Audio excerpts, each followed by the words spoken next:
people who have just returned from Afghanistan. We are delighted to have our panel here tonight. It's my great pleasure to introduce our moderator for the evening, Viney Burrows. Viney describes herself as an actor, storyteller, and activist, and she certainly is all of those. Thank you.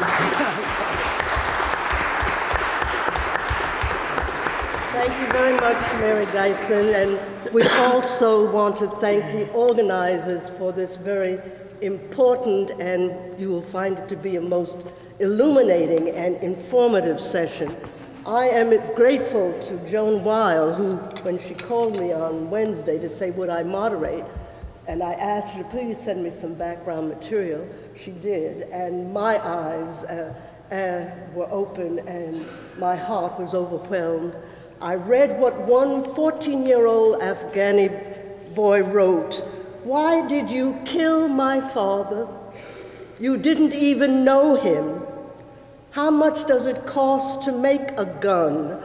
Why don't you make bread instead? Why do the people of Russia, Pakistan, Iran, the United States keep saying, we are right? What do you wish for? Aren't we all human beings? Love. We wish love, forgiveness, peace. We wish for humanity. What can we do now? We'll all die one day. What can we do now?" And I think that is a plea from an Afghani child to us. And now we're going to have, opening our program, Eric Stoner, who is a New York-based freelance journalist and an adjunct professor at St. Peter's College, where I once taught for a semester. He has written for The Guardian, Mother Jones, and The Nation. He blogs at Waging Nonviolence, and he's on the national board of the War Resisters League. Let's please welcome Eric Stoner. Thank you.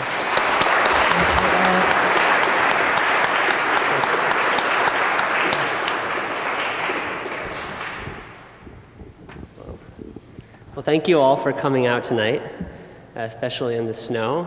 I appreciate it. It's a pleasure to be here with you all tonight. We're here to talk about our recent trip to Afghanistan, which we both just returned from within the last week. So it's still very fresh in my mind, this experience. It was my first trip to a war zone. So I still feel like I have a lot to process from this experience, but would like to offer a few reflections and observations from my time there. Afghanistan has really fallen off the radar of the mainstream media over the last year or two. And I think it's fallen out of most Americans' minds as well these days. President Obama recently declared that we are on track to meet our goals and that significant progress is being made, he said. But that was far from the ground reality that we experienced being there this last month. The truth is that there's more violence and death right now, today in Afghanistan, than at any point since we invaded in 2001. More soldiers, both US and NATO, more Afghan soldiers and police, more humanitarian workers, and more civilians were all killed last year than any year to date. One tally that just came out put the total war dead at over 10,000 just for 2010. And as you all know, there's no end in sight. The tentative withdrawal date keeps being pushed further and further into the future.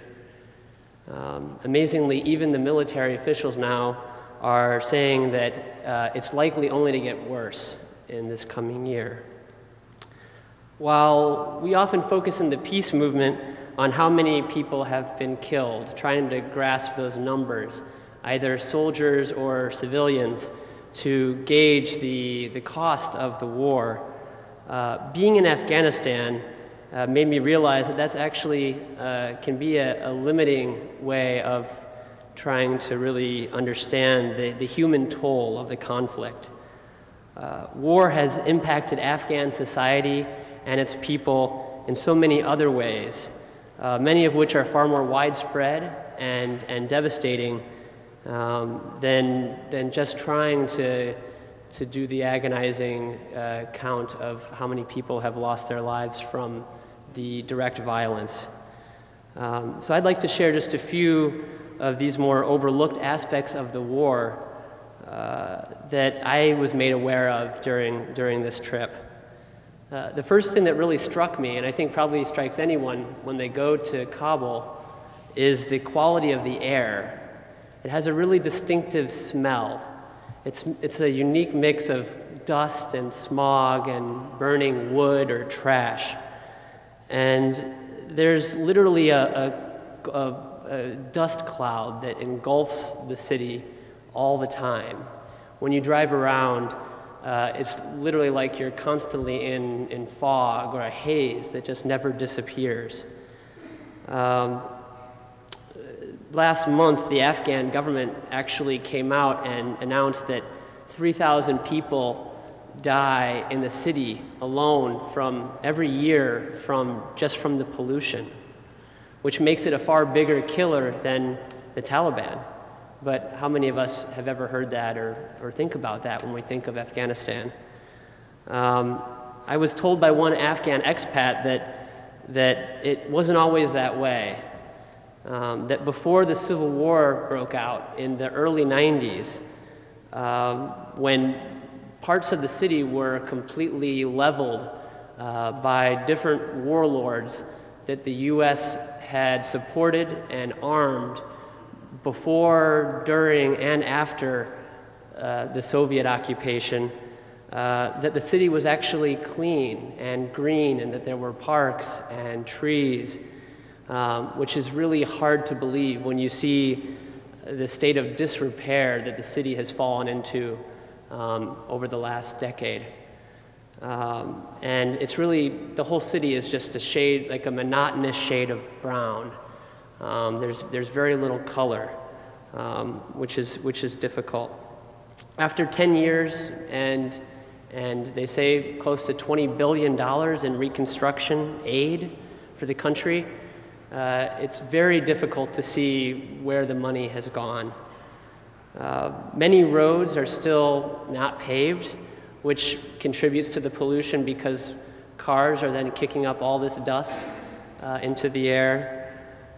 Electricity still regularly goes out, sometimes for hours at a time, and that means that there are literally something like several 100,000 diesel-powered generators that are humming every day to keep the electricity on, which adds to the pollution.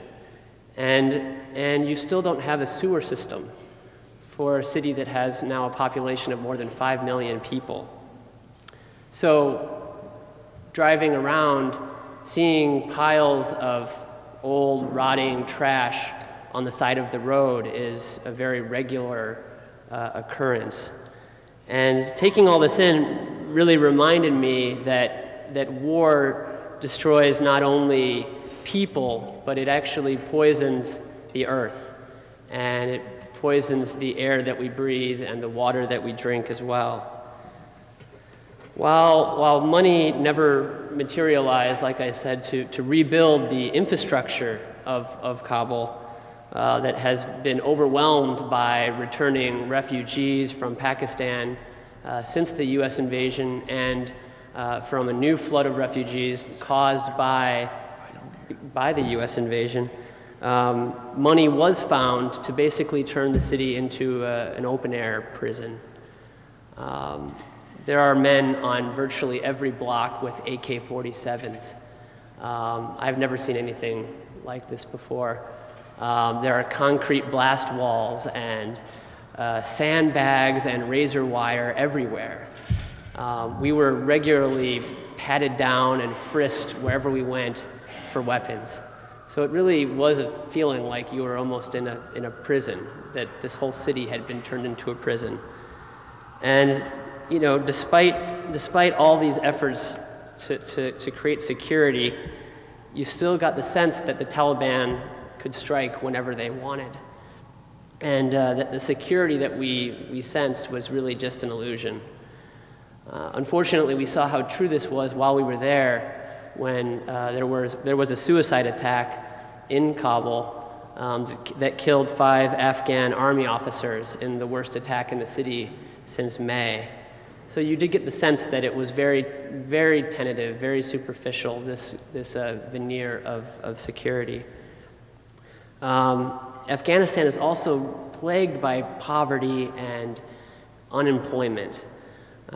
It consistently ranks as one of the least developed countries in the world, according to the UN Human Development Index. And as a Westerner, you really can't walk more than a block or two on the streets in Kabul without being approached by desperate street children begging for change. So it made any trip out very painful to see these children. While most of them are selling packs of gum or Kleenex, one young boy had a clever approach given everyone's concerns about security. He came up and said, I'll be your bodyguard for a price, of course. And while it was kind of funny, I also realized that this is kind of the dark humor that comes along with war, that this is what this maybe 10-year-old kid had to say. It's really terrible to think that in some ways these kids are actually the lucky ones. Decades of war and lack of funding for basic social services, including healthcare, have left the country in a state of perpetual crisis. Afghanistan has the worst infant mortality rates in the world. There's 1 in 4 Afghan children won't live to see their 5th birthday, which is hard to believe. And it actually has the lowest life expectancy in the world at 44 years. It's hard to fathom the lost potential in that statistic of what the country could be if people were able to live full lives. The only countries that are even comparable when you look at the numbers are those in Africa that are like Zimbabwe or Zambia that are being ravaged by AIDS. But in Afghanistan, there's no disease that you can pin these miserable health statistics on, unless you consider violence and greed and indifference forms of sicknesses. Being there also made me consider what living through 30 years of continuous war does to the psyche of a people. Much as US soldiers are afflicted by post-traumatic stress disorder, decades of war, I think, have traumatized the entire population. In the fall, Afghanistan's public health minister warned that more than 60% of the country's 30 million citizens currently suffer from stress disorders or from other mental health problems. And that's not surprising. Even being there just for 3 weeks, I could feel it taking a toll on me, these constantly thinking and worrying about safety and security, and realizing that I had it much better than most people in Afghanistan. We also had the good fortune of spending more than 2 weeks with the Afghan Youth Peace Volunteers, which is an amazing group of young people calling for peace and nonviolence and an immediate withdrawal of US troops. They also oppose the Taliban and the warlords, which is a very dangerous and courageous position to take in the country.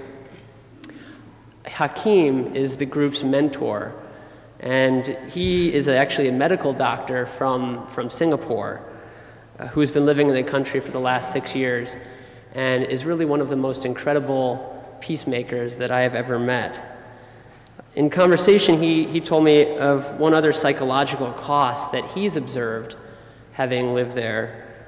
He said that the war has created a situation where there is extreme distrust throughout the country, that nobody can believe that anybody could be acting on good intentions or acting altruistically, that there always has to be some ulterior motive, money or power or something, but they've lost the belief, I think, that people can just be good.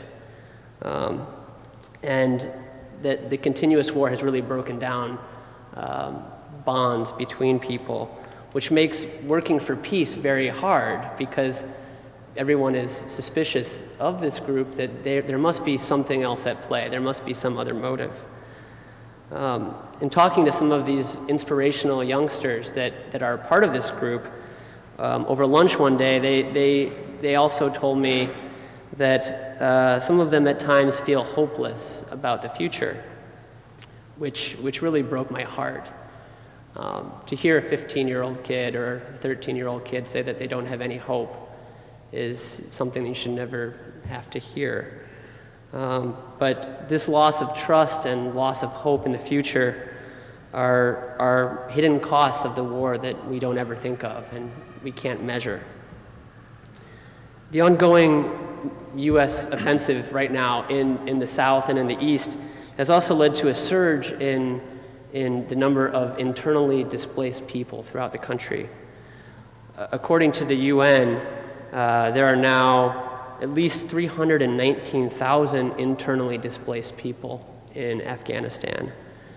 And 120,000 of those have fled over the last year and a half from the recent violence and the U.S. campaigns in the South. We visited Charhi Kambar, which is the largest of maybe 30 of these camps that are around Kabul. And it made me realize how inadequate and bureaucratic that term, internally displaced people, is. How much suffering and pain it masks. I still feel like I am at a loss of words to really describe how bad it was. Several thousand families live in this camp that we visited, and most had fled from Sangin or from Marja or other parts of Helmand province where the U.S. military is currently on attack. And I was absolutely horrified by the conditions that these people were forced to live in. They occupy these simple mud huts and have only tarps for roofs. Apart from having blankets or burning wood or trash in the evening, there's nothing to keep the cold, the bitter cold of Kabul's winters out, which regularly kills the most vulnerable people in these camps, especially the children. So some of the people we talked to had lost children or were worried about their children passing this current winter, which is just starting there. There is no adequate access to food, to clean water, to education for the kids, to work for the adults. There's no electricity. They really have nothing. It's a situation of utter desperation, something that I've never seen anything even close to it. One Afghan man who was talking to us at the camp asked, "Do you think that this is a human way to live?" And I didn't have an answer, and I don't think he was expecting an answer. After showing us pictures, these old, faded black and white pictures of his children who had been killed during a U.S. bombing, this same man took us deep into the camp to meet a couple other relatives of his who had been injured in that same attack. We entered this mud hut and were introduced to this beautiful 9-year-old girl who was his niece, and she was covered in dirt, as all the children we saw were there. Many of them looked like they hadn't bathed in weeks. And she had very scraggly hair, but she was still very beautiful. And this man ended up unzipping her jacket a little and pulling down the jacket to show that she had lost her arm at the shoulder from a U.S. bomb. And it was probably the saddest thing that I've ever seen. and really made me want to cry and just give them everything that I had. But I was distinctly aware at the same time that, that this was not a unique story, that everyone in this camp, by virtue of living there, had similar tragic stories of suffering and loss. While I was a pacifist before going on this trip, breathing in the wretched air of Kabul, seeing the poverty firsthand and the lack of infrastructure and social services, and spending some time with these innocent people who have borne the brunt of the violence and the war has convinced me more than ever, more than any book or movie ever could, that no matter what our intentions are in Afghanistan, that war and violence are not the solution to our concern for security or to the many crises that Afghans face. Everyday people like these people in the refugee camps that we met are the inevitable victims of war, and they always will be. And the problems that they face cannot be solved by the military. To create true security, people need food, they need water, they need medicines, they need schools, they need jobs. They don't need more bombs and bullets. And as the Afghan Youth Peace Volunteer wrote in a recent statement calling for the U.S. exit, they say, again and again here in Afghanistan, we have seen a hope for nonviolence light up. Every day we see a yearning for humane relationships. And because of this, love is how we now firmly take our stand. But we do ask, plead, and demand that you stop your unsustainable superpower militarism. We want peace. We want you out. I think we would do well to listen to these wise, young Afghan peacemakers. Thank you.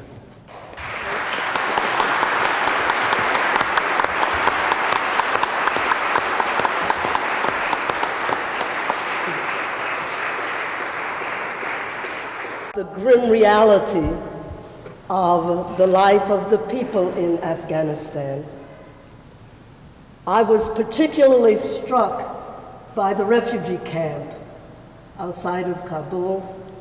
No water, no electricity, no kitchen, mud walls on 4 sides, plastic for a roof, ground underneath. And why? You said something about war. War is the violence. War is the sickness. And as that young boy asked us in the beginning, and I read it, what are we going to do now? Now we can welcome Kathy Keller. We can read about Kathy Keller, but I was struck by the fact that you've been jailed more than 60 times in this country and abroad. She has been to Iraq, at least 3 or 4 times with both wars, and in combat zones.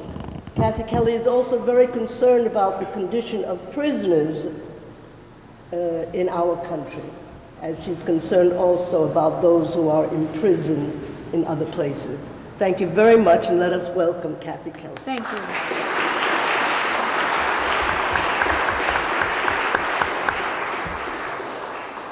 Well, good evening to all of you. It's a privilege to be here with this group. I know that some of you, organized by Joan, have every week for a long time been outdoors and vigiling and trying to protest these wars. And maybe sometimes people look at you as hopeless idealists, but you are the dazzling realists. I got that from Albert Camus. You are the dazzling realists, and we must walk in the light of that realism. That's where we would find security in our homeland, amongst those people who want to feel the sorrow of war and remind us about exactly that sorrow. And maybe for my part, I can offer a kind of a confessional parable to you. I graduated from Loyola University at the time when you could walk away from university studies with your overdue library fine. But the hitch was you had to work your summer job and your part-time and weekend job. And so my summer job was at Rose Packing Company. And I remember it very vividly. You know, you'd walk into the factory floor and be given combat boots and a white smock that didn't stay white very long and a yellow rubber apron and goggles and gloves and a big T-hook, a stainless steel hook. And I was to stand on top of an overturned milk crate in front of a vat full of frozen pork loins and start slinging. And, you know, after the first hour, I'd have gone through every memorized prayer I ever knew. And the second hour, I'd done just about any Broadway tune I'd ever heard. By the third hour, I'd be thinking, I hope those Jesuits have some mighty good courses lined up, slinging pork loins all day long. I suppose, sometimes I'd get the easier job of just pressing on a pedal and squirting the waste material from the factory floor into plastic tubing, and that's how they made hot dogs. And I did become a vegetarian. I went back a second summer to work at this job, slinging pork loins in the meatpacking factory. But the reason I tell you this story is because it wasn't until January of last year I had something like an epiphany. And I realized that if anyone had ever said to me in the ensuing years, from the time I worked at the meatpacking factory till January of last year, Kathy Kelly, you slaughtered animals, I know I would have said, oh, there are a lot of Kathy Kellys, you've got the wrong one. I never killed an animal in my life. I'm a city girl. Of course, I was very involved. For 8 cents an hour extra than I would have gotten working at the shoe store or Continental Bank, I was very involved in a Chicago slaughterhouse. I was part of the process. It took me 40 years to acknowledge that. And of course, the reason I think that's come up from my subconscious, the reason it's on my mind so much, is that we're now involved in the 10th year of a war which has by and large been forgotten by the U.S. public, even though it's still going on. Denial, distance, an almost utter lack of sorrow. How shall we seek forgiveness when we don't even feel the sorrow? The sorrow over what Eric has just told us. The sorrow, the remorse, the regret, the chagrin, and the slaughter of human beings who've meant us no harm goes on.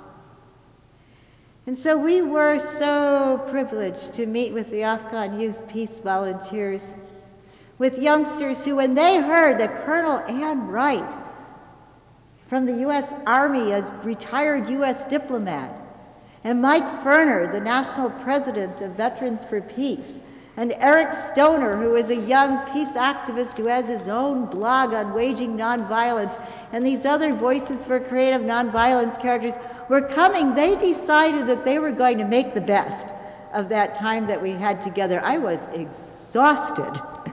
These youngsters, when I'd gone previously, had taken us to their town in Bamyan, one of the most beautiful places in the world, and they had introduced us to their families, and we sat in villages, and it was an entrancing time. And Kabul is not exactly a charming place. It's bedraggled, and it's a city that's been war-torn and beaten down. But these youngsters decided that they would do project after project, trying to use our time together as best they could.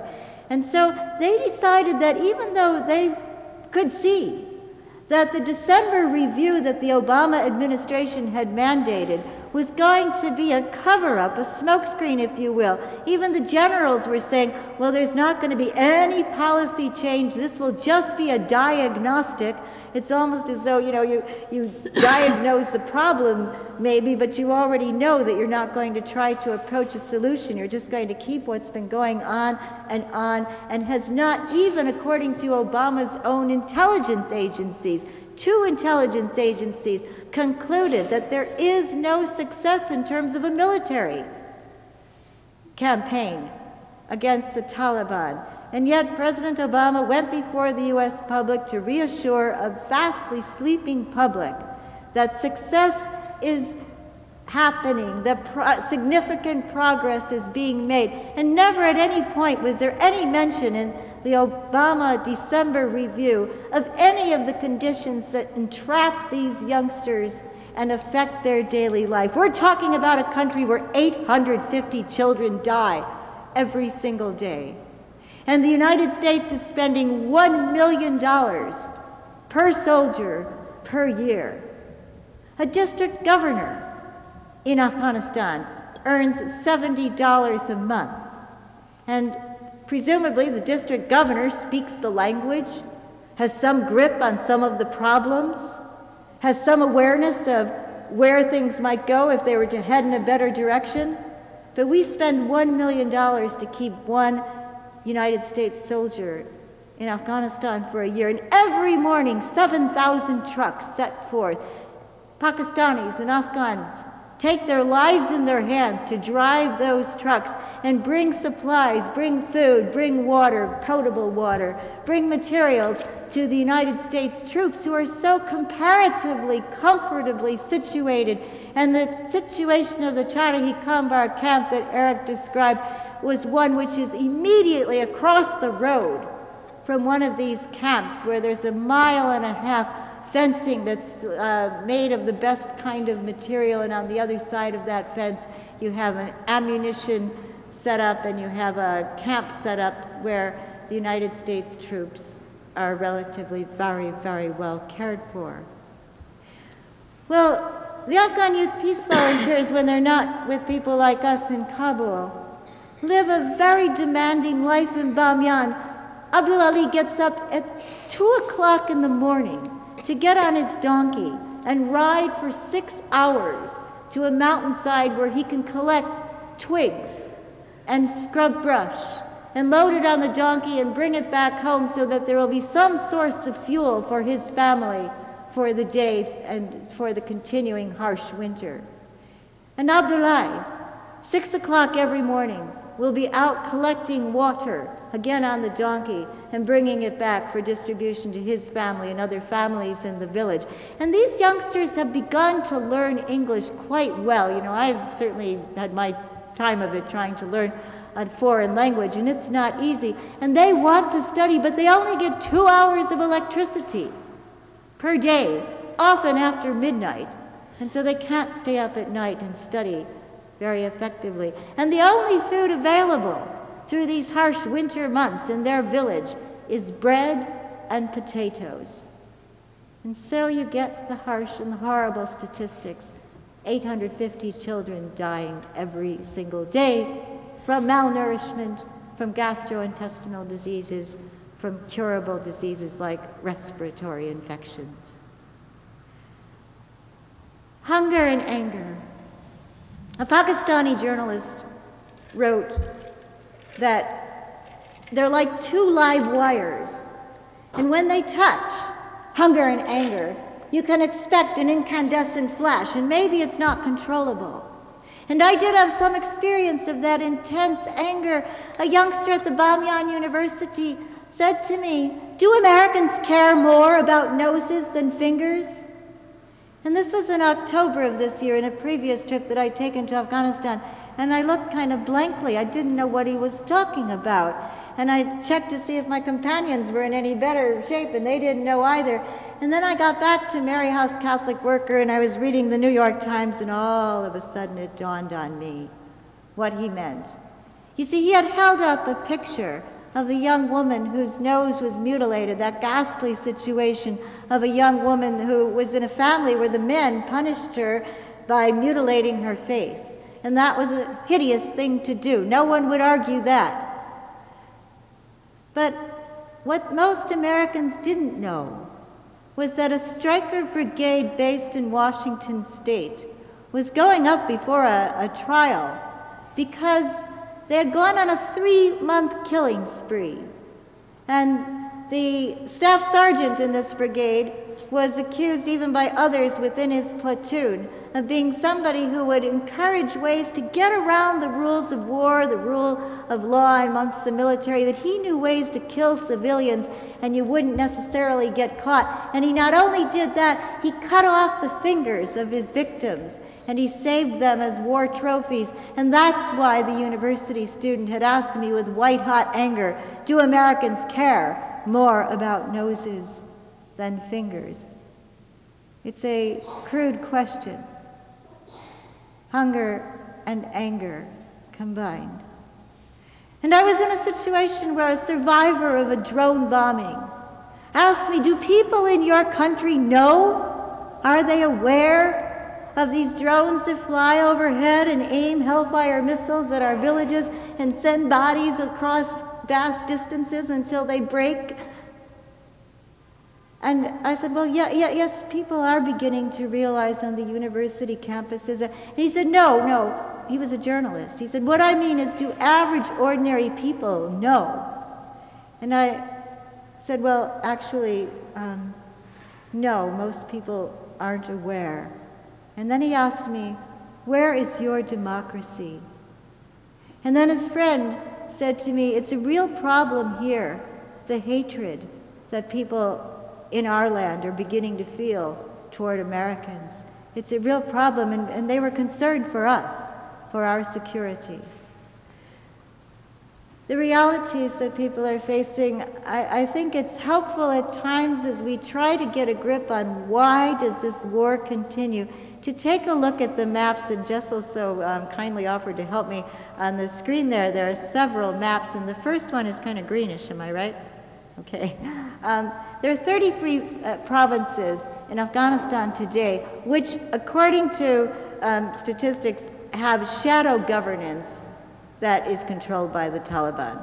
So when we are told that significant progress is being made, we have to also take a look at the fact that the Taliban have not had a problem recruiting more people. In fact, it's been said time and time again that the night raids, the death squads, the assassinations, the drone bombings create, quote, terrorists faster than you can kill them. More people come to join these Taliban groups. And the United States is now spending $800 per gallon of fuel going into Afghanistan. It was $400 back in October, but then I read the statistic that it's $800. Now, how could that be?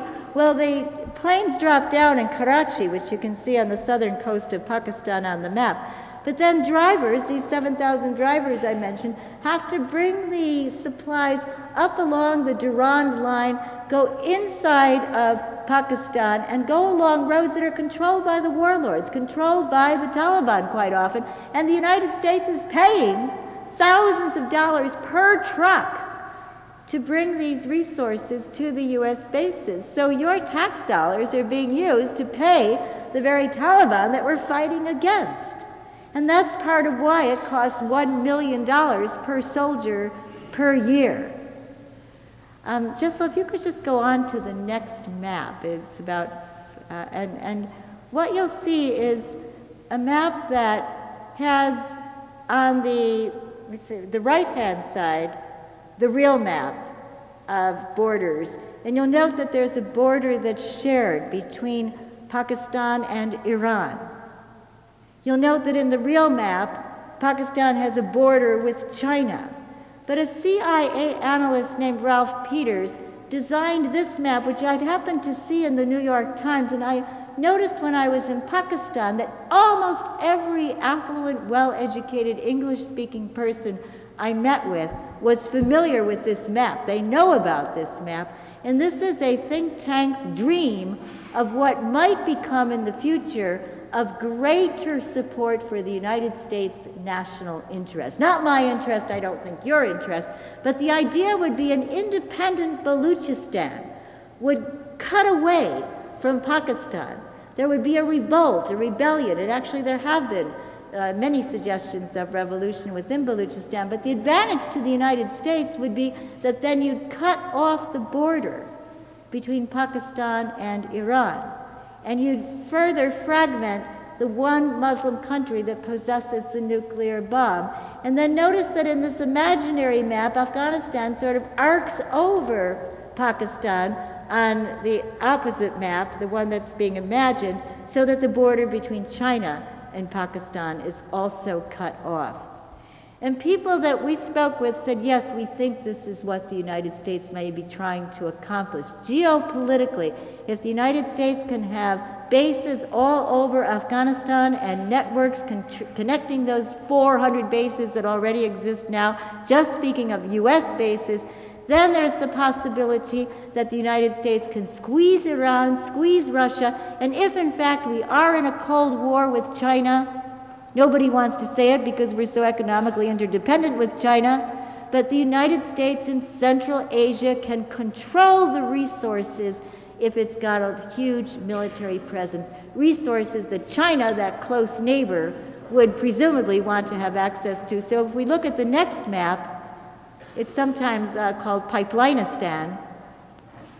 And do you see the Turkmenistan, Afghanistan, Pakistan, India pipeline, the TAPI? And this was the centerpiece of the NATO gathering in Lisbon when the NATO leaders were cheering, saying, now we have a purpose, now we can continue. The Asia Development Bank has approved the TAPI pipeline.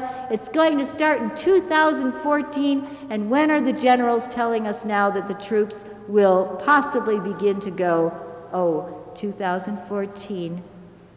And meanwhile, that peace pipeline coming from Iran, going through Pakistan to India, is still in the books. That's another possibility. But when we ask ourselves, why is the United States persisting in Afghanistan? I don't think it's truthful to say that the United States cares about the mothers who carry their bundles to the cemetery, 850 mothers every day. I don't think it's truthful to say that the United States cares about the Afghan youth peace volunteers who work so hard every day to be contributing members of their family and who want to be part of an alternative December review. Not a single United States media group paid attention to the press conference that these young boys had organized. But we were lucky to pay attention to them and to the several projects that Mike Ferner wrote about so effectively. And so I want to close by inviting all of us to feel in the deep heart's core the sorrow of this war, to let ourselves feel that sorrow so that we also will experience those two live wires of hunger and anger. It's okay to be angry about what our country has done. It's okay to be angry that our country is being perceived as a menacing and a fearsome force. But let us also feel hunger. Hunger for peace, hunger for justice, hunger for a change, so that we can be part of the tipping that will tip our world away from the cruelty, away from the futility of war after war, perpetual war. Thank you.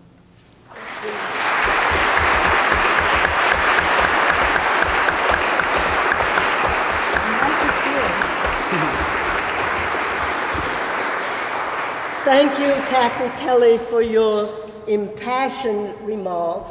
I think that we are all fired up, and at the close of this evening's affair and this evening's discussion, I hope we will go forth with some concrete suggestions of what we can do to spread this message. And now for our next speaker, I am delighted to bring to the podium Mike Ferner, who is president of the National Veterans for Peace.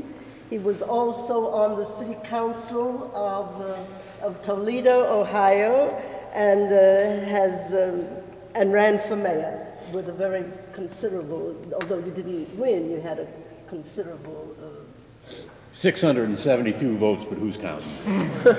Thank you so much. Thank you.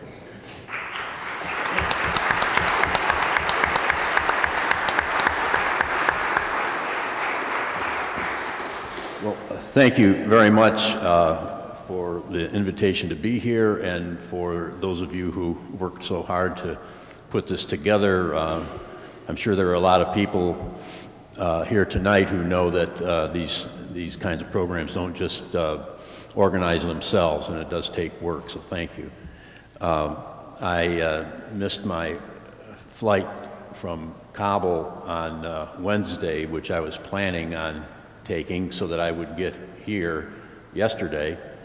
As it turns out, I was able to do some scrambling, and with the help of a couple of very nice Aeroflot clerks, got rebooked and got here 24 hours after I was hoping to. So Bill and Georgia Gilson met me at Penn Station just before I got here, and that was the culmination of Kabul to Dubai to Moscow to JFK.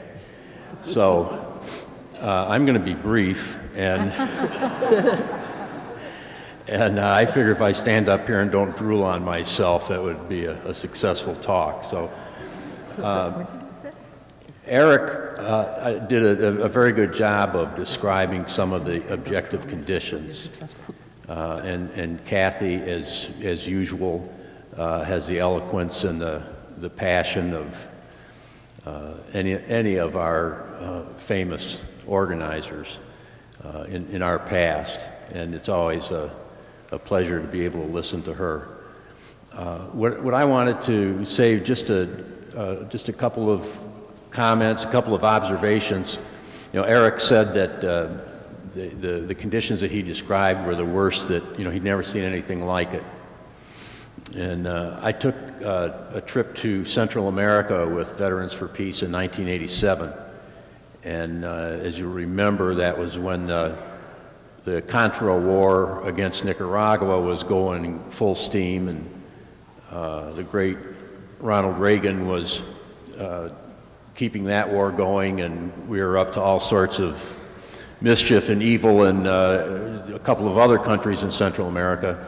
And one of the places that we visited was a refugee camp in Honduras, just over the Nicaragua border, where a lot of people had fled to get away from the Contra attacks. And obviously a different climate altogether than Kabul. It was a warm climate, so shelter wasn't quite as critical. But the conditions that I saw there were every bit as bad as the camp in Kabul that both of us visited. That was very much the same. I'm sure people that have been in Iraq after the U.S. invasion and the dislocations, to use a nice word, that occurred all through society have seen very similar conditions. I was at camps in and around Baghdad that were not even sponsored by any official aid agency or the UN. They just sprang up, and the conditions there, again, were every bit as bad as the ones that we saw in Kabul. And, after a few times around the block, it starts to sink in that what we're seeing this time around is really, it's no different. I mean, it's terrible. It's inexcusable. It's painful to observe and to hear about, but it's nothing new. And one of the ways that I found it really helps me make sense of, and when I am speaking various places, seems to help people make sense of U.S. foreign policy. When they look at all this, really, in any sane person's view, all this crazy stuff that our government does and that we wind up paying for, and that we keep doing over and over and over again, was Iraq a mistake? Well, no, I mean, to me a mistake is when you make a left turn and you should have made a right turn. What we did in Iraq was a very calculated policy. And when you begin to look at the U.S. foreign policy over the years, it really at least in my mind, it really helps make sense of it when you look at the fact that the United States is an empire and has been an empire for some time. And what do empires do? Well, they maintain the empire and they expand the empire. And those two things are what we see on an ongoing basis. That's why we're in Iraq and Afghanistan and in hundreds of places around the world, so that we can maintain an empire that the sun never sets on, and we know how long that one lasted. So it comes down to what can we do about this, and I know that the people here are concerned about that, as anybody in the country, and active. One of the things that I've been talking about with Veterans for Peace is to have us really consider the difference between activism and organizing. Activism, this is an act of activism tonight, putting this program together and inviting people and people that come to it. Those of you who have been involved in organizing know that there's really a difference. That organizing means going to other groups and finding out what their issues are and perhaps getting involved with them to whatever extent you can, and getting to know people that are involved in these other struggles and developing relationships with them. And the next thing you know, you have what it takes to really fuel a movement. And I don't believe that we can get that same energy just strictly from activism and doing the kinds of things that peace activists have done for so long. I mean, as noble and selfless as those things are, I don't think they lead to the kind of political power that we're going to need if we're going to really make a difference in the U.S. foreign policy and do something about this empire that is just rolling over people and crushing them from Central America to Kabul to Baghdad and on and on and on. One of the things that I learned from the Afghan Youth Peace Volunteers, both Eric and Kathy mentioned the 24-hour call-in telethon that the Voices for Creative Nonviolence and the Afghan Youth Peace Volunteer folks organized. And one of the things that experience taught me was the importance of moral support. A lot of times in the past I've thought, well, you know, nice words are great. But I saw the difference that it made to these young people, teenagers. The oldest guy there was 20.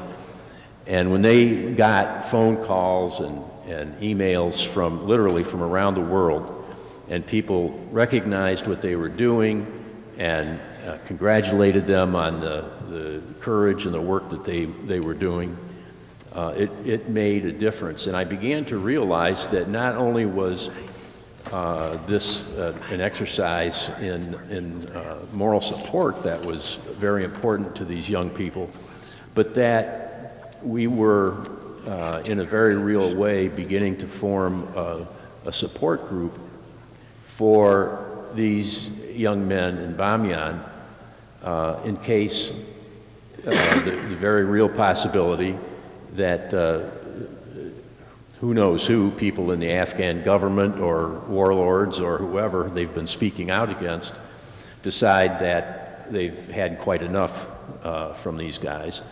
And people have been disappeared in many countries around the world for not any more than what these young men are doing. And how important it's going to be for them to be connected to a global community that stands ready to do the sorts of things that can be done to put pressure on governments far away to observe human rights, even if they've already nabbed these guys off the street. And that was comforting. I mean, I hope that doesn't happen to them, but given the conditions there in Afghanistan and what Eric described about the difficulties of doing that kind of work, I can see how they could really get under the skin of powerful people pretty quickly. So that was that to me made it worth the trip. I didn't enjoy breathing what passes for air in Kabul any more than Eric or Kathy or anybody else did. It was really pretty awful. But just being able to be a part of that and see the work that these young men were doing was an inspiration to me. And I was happy to be able to be there. I've written a couple of pieces about it. They'll probably be on the Voices webpage, and they'll be much more articulate, I guarantee you, than I am here tonight. So I'd suggest going to the Voices website or the Veterans for Peace website if you want to find out more of the details on that. And I'd like to leave us with something that I find really appropriate, and whenever I start questioning whether sometimes the foreign policy of the U.S., if there might be something in there redeemable, and we start down the slippery slope of well, maybe sometimes war is necessary. There's just, you know, it's always got to be the last option, but sometimes it's just necessary to have it on the table. And I've come to not believe in that anymore at all, because as long as it's allowed to be the last option, it's always going to be used. Sometimes way before we run out of other things. So that's why I'm really happy and proud to be a member of Veterans for Peace. One of our most dearly held purposes is to abolish war as an instrument of national policy.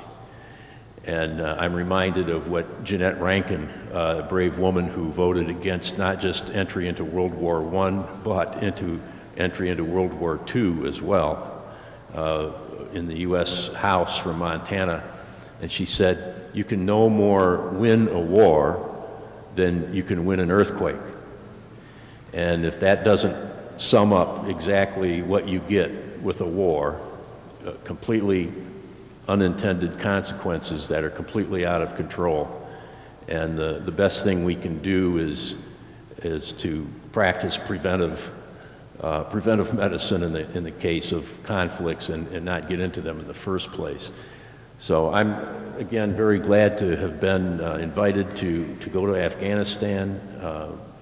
It was an experience I'm very glad that I was able to participate in, and I want to thank the people who helped sponsor my trip. I sent emails to friends and they responded, and just enough money came in to make the trip. So once again, the peace community came through. And it's a pleasure to be here with you tonight, and thanks for being here.